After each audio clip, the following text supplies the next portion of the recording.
On July 23, 2024, Europe's Solar Orbiter spacecraft witnessed an extraordinary solar event. An immensely powerful solar flare erupted from the far side of the Sun. Though this flare wasn't the most extreme ever recorded, we were extraordinarily fortunate that Earth was not in its direct path. Had the flare been aimed toward our planet, the consequences could have been catastrophic. Solar flares of this magnitude often cause long-lasting radiation storms, which, if they move toward Earth, can wreak havoc on technology and infrastructure, potentially causing widespread electrical blackouts and communication failures. Events like this serve as a stark reminder of the latent power within our star, capable of affecting life on Earth in profound and disruptive ways. Before diving into the details of this potentially disastrous solar flare, it's crucial to understand what solar flares are and how they form.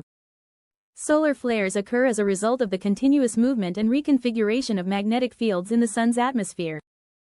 The Sun operates on an 11-year solar cycle, during which its activity levels fluctuate. As the Sun approaches the peak of this cycle, known as the solar maximum, the magnetic fields on its surface become increasingly unstable. This instability causes the magnetic fields to tangle, twist, and interact in complex ways, making the Sun resemble a giant, chaotic mass of tangled rubber bands. These magnetic fields cross, loop, sever, and reconnect in a dynamic and often unpredictable process.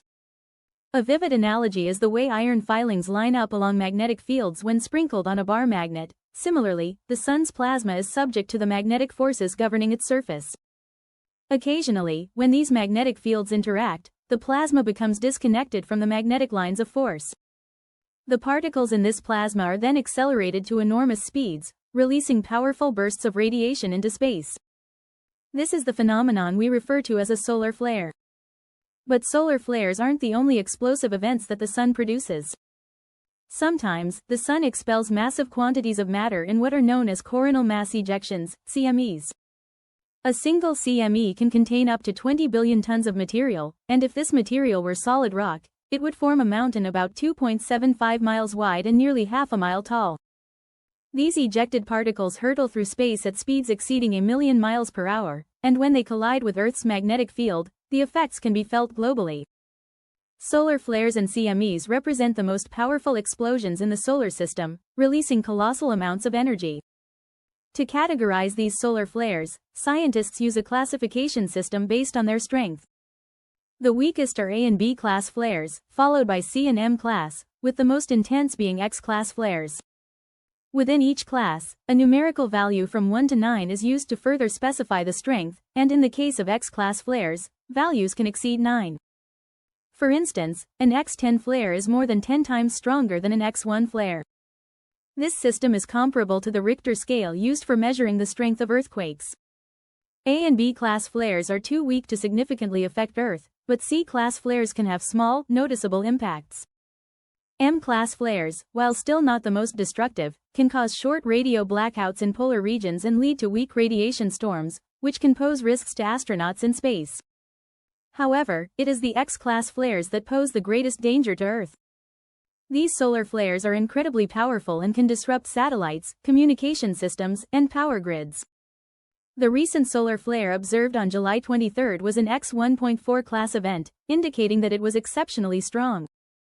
Astronomers have detected several other large flares in recent months, including an X1.2 flare on May 20 and an X1.0 flare on July 17, both of which originated from the far side of the Sun.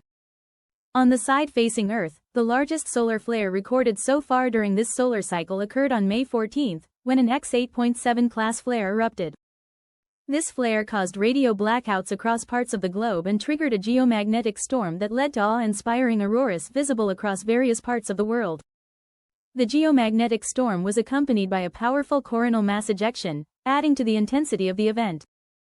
Had the July X-class flare been directed toward Earth, the outcome could have been disastrous. The accompanying magnetically charged plasma could have sparked a severe solar storm. Such storms are known to cause major disruptions in technology and infrastructure, particularly in modern power grids. The dynamic blast of energetic particles could have knocked out satellites, disabled communication networks, and caused electrical blackouts across large regions. These disruptions are not merely hypothetical, similar events have occurred in recent history. One of the most well-known examples is the solar storm of 1989, which severely impacted Quebec's power grid, leaving millions of people without electricity for hours. However, the most famous and powerful solar storm ever recorded was the Carrington Event of 1859. The Carrington Event occurred on September 1, 1859, and was named after Richard Carrington, the British astronomer who observed the solar flare through his telescope. Carrington witnessed sunspots and sketched the solar phenomenon that later became known as the Carrington Event. According to scientists, this solar storm was the most powerful in recorded history, surpassing anything observed over the last 500 years. The Carrington Event triggered stunning auroras visible as far south as the Caribbean and caused widespread damage to telegraph systems, which were the main communication infrastructure at the time. Telegraph operators reported receiving electric shocks, and telegraph lines sparked fires as discharges from the storm ignited the telegraph paper. This event serves as a chilling reminder of how vulnerable even early technology was to solar activity, and our dependence on technology today makes us even more susceptible. Another major solar flare occurred on August 4, 1972, and it knocked out long-distance phone communications across several U.S. states, including Illinois. This event was so disruptive that it forced the American Telephone and Telegraph Company, AT&T, to redesign its transatlantic cable system to better withstand solar interference. In March 1989, two powerful CMEs triggered a geomagnetic storm that knocked out power to around 6 million people in Canada. The blackout, which lasted 9 hours, disrupted electric power transmission from the Hydro-Quebec generation station and melted transformers in New Jersey. While these storms were significant, none matched the magnitude of the Carrington Event. Another notable solar storm, the Bastille Day solar storm, occurred on July 14, 2000, France's national holiday, and was an X5 class flare. This solar storm caused satellites to short-circuit and resulted in radio blackouts. More recently, between October and November 2003, the Sun released a series of large solar flares and CMEs in an event that became known as the Halloween storms. These storms impacted Earth's atmosphere, causing planes to be rerouted, damaging satellite systems, and even leading to power outages in Sweden. On October 28, 2003, the Sun unleashed one of the most powerful solar flares ever measured. The flare was so intense that it overwhelmed spacecraft sensors, which initially registered it as an X-28 class event. Later analysis revealed that the flare had actually peaked at a strength of around X-45, making it one of the most powerful solar flares ever recorded. What made the Halloween storms particularly unsettling was that they occurred during a period of reduced solar activity, roughly 2 to 3 years after the solar maximum, when the Sun is usually less active. On December 5, 2006, another major solar flare, classified as an X9 event, disrupted satellite-to-ground communications and GPS signals for about 10 minutes. This solar storm was so powerful that it even damaged the solar X-ray imager instrument aboard the GOES-13 satellite, permanently impairing some of its sensors.